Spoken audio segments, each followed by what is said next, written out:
I was joking earlier when I said all we were missing were the locusts, and now we find out they've got a swarm of them, a plague of them in Africa right now as well. Turns out they're coming as well. Unbelievable. What a mess. People in Japan were startled in the early hours of Thursday morning as a huge fireball streaked across the night sky with a loud boom. People in the Kanto region said they heard a thunderous crack just after spotting the flaming object streaking from west to east. A curator specializing in astronomy at a science museum in Hiratsuka City said it was much brighter than a full moon. Fujii Daiichi said such a loud explosion is quite rare and was likely caused by shock waves. Well, we're used to seeing a show in the sky on July the 4th, but this year, Mother Nature is putting on a different kind of show. Yeah, that's right. The sun, the earth, and moon will align on Saturday night, giving sky watchers a chance to see a lunar eclipse. Fireworks won't be the only show in the skies this 4th of July weekend. Not only will sky watchers see a full moon, but also a lunar eclipse. They're calling it the buck moon. Authorities in Botswana are investigating mysterious deaths of elephants after a spike in recent weeks. Aerial photos reveal elephants collapsed on their sides or face down in the Okavango Delta. Botswana's government says they started dying mysteriously in March. They've counted 275 carcasses so far. The National Park Rescue says the actual number of dead elephants could be more than 400. Authorities have ruled out poaching as a potential cause of death as the carcasses were found intact. Labs in Zimbabwe, South Africa and Canada are processing samples to determine the cause of death. And it seemed they were even dying, very suddenly in some of the cases. The carcasses were animals that had fallen down while walking. Reports were coming in 2 or 3 months ago when this first started. So something's happening and action is clearly needed. As Botswana has 1/3 of all the elephants on the continent, the potential for this having a truly catastrophic impact on the population is very real. Conservationists say they have recorded dead elephants of all ages and sexes. They say many more appear confused or unable to walk and appear emaciated, cautioning the death toll may still rise. There is not one but two unusual weather events impacting the planet this week. The first is the migration of a major dust cloud from the Sahara across the Atlantic Ocean. That is expected to hit the United States by the end of the week. The second is a remarkable heat wave in the Arctic, with temperatures as high as 100.4 degrees Fahrenheit. Here's Puerto Rico before and after, now sweeping parts of the southeast. This particular event has characteristics that have not been seen, at least in the past 25 to 30 years. The sheer area covered by the dust in the atmosphere. The thing that makes this one so exceptional, though, is its size and intensity. So let's take a look at the factors that go into this. You can see that the last major event like this happened half a century ago, back in the 1970s. There's even been a swarm of locusts, billions of them, wreaking havoc in parts of East Africa and South Asia. The biggest outbreak some countries have seen in 70 years. It is an annual event, but experts say this is the largest and most intense in 50 years. The system is now headed our way. The air pollution is mixing with a pandemic. A similar story in the British Virgin Islands. These are before and after pictures. And air quality across most of that region is at record hazardous levels. But there is a bright spot with this phenomenon. Spectacular sunsets after a day filled with dust. 所有的人全部起床，不要再睡觉了，关注获得你们的水，关注发布的情况，注意及时流。 It's 5 a.m. on Tuesday. Just minutes before, 29-year-old policeman Xu Shixiong had seen the nearby river overflow, and the damage had already started. Entire villages submerged in water. Torrential rains have inundated schools, hotels and houses in a number of low-lying cities in southern China. In hardest-hit Hunan province and Guangxi Autonomous Region, rescue workers are going around neighborhoods in rubber boats looking for stranded survivors. There's been torrential rain and flooding in central China too.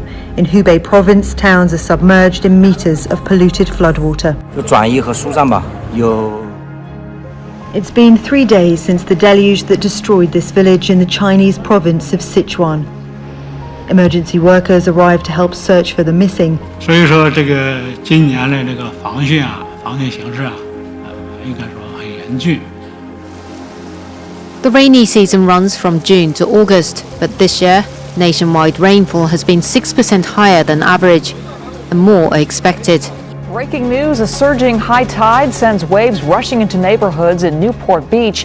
Air 7 HD was over the scene earlier tonight in the Peninsula Park area of Balboa Island. A high surf advisory coupled with the rising tide triggered the sudden flooding. Maria Gilio watched the waves roll in from the Balboa Pier. As spectators realized quickly this was more than just a show. The ocean was destructive. Oh my God, what a mess. The water washed ashore around 8:30 Friday night. As neighbors say, a king tide hit 7 feet. Throw in a high surf, and it was a 1-2 punch this community's infrastructure just couldn't hold back. And of course, it is the mighty Pacific that is causing all the problems out here on Newport Beach, as yet another king tide is expected out here today. Those waves so powerful, in fact. Take a look at this. Even this sailboat washed ashore, and that boat, now broken apart, just left in pieces right there on the sand. Well, the water has started to recede, we see, but it's still quite a scene down there tonight. A town in Siberia has recorded a record high temperature as a heat wave hits the region. Many locals have welcomed the development, but the unusual weather is also bringing serious problems. It was here last Saturday. Residents say they recorded the hottest temperature ever for the Arctic. So it's true that the Arctic has quite a pronounced seasonal cycle, but this heat wave is really unprecedented. So it's the first time that there's 38 degrees Celsius within the Arctic Circle. And it's not just a daily record, it has been a persistent event. Climate non-profit Berkeley Earth calculated that temperatures across Russia have averaged 8 degrees higher than normal this year. That's the largest anomaly ever seen in a country's average. The heat wave has lit a match to the Arctic. One of the world's coldest regions is witnessing a record number of wildfires. There are 50 alone in the Siberian Republic of Sakha. The warmer climate has created a surge in insects. This is not dirt coated thick on the door, it's mosquitoes. Many of our viewers saw and smelled a worrisome sight in the Hudson River today. Dead fish, thousands of them, floating by the banks in places like Edgewater, New Jersey, and the West Side Highway. They're bunker fish, or Atlantic menhaden. I hope that's the right pronunciation. Jeff Smith is going to know how to do that, which are kind of herring. The cause of death is under investigation, but it's likely that rising water temperatures in the summer deprive them of the necessary oxygen they need. Health officials tell us there is no cause for alarm, but that is some kind of awful scene right there. But again, no cause for alarm. A lot of people look at this and say, uh-oh, what's Back in going your on homes, here? people. Just dead fish.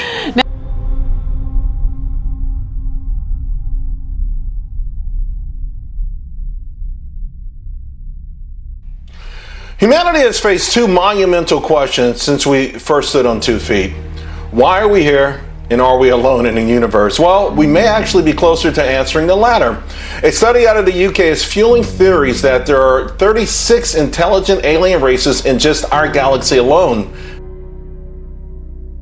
Joining me now to break it all down, theoretical physicist and author of The Future of Humanity, Michio Kaku. Thank you so much, first of all, for joining us. When I read about this late last week, you're the first person I thought of. So maybe we're getting closer to answering that question. Is there life outside of this, outside of Earth?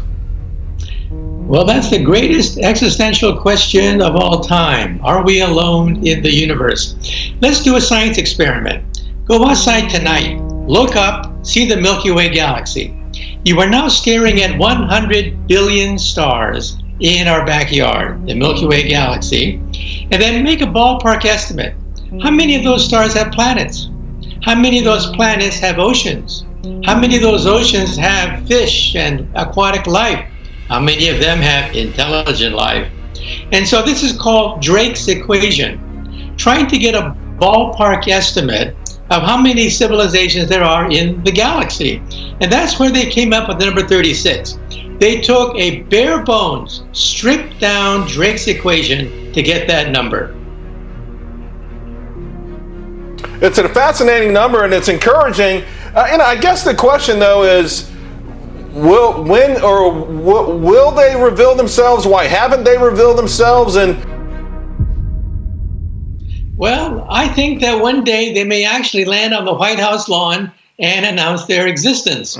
However, as Stephen Hawking cautioned us, we have to be careful, because remember when Cortez met Montezuma in Mexico?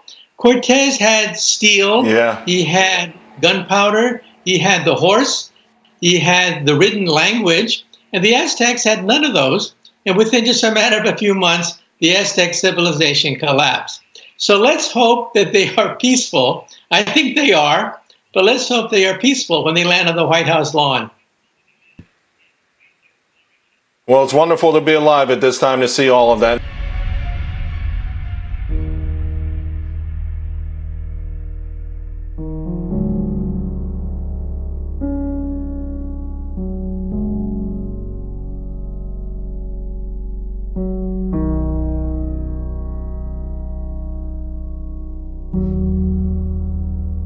It's lovely out there, and lots of you are sending us pictures like this one that Leslie sent us, a photograph of Portland in Dorset. She was out as the sun rose this morning. And you set the bar very high with these. Look at this. This is a picture of Salisbury Plain from Alex. Pink in that sky. Salisbury Plain this morning, and in Cornwall, in Mousehole. There we go, the sun coming up over Cornwall. That's from Simon. Thank you all so much for those this morning.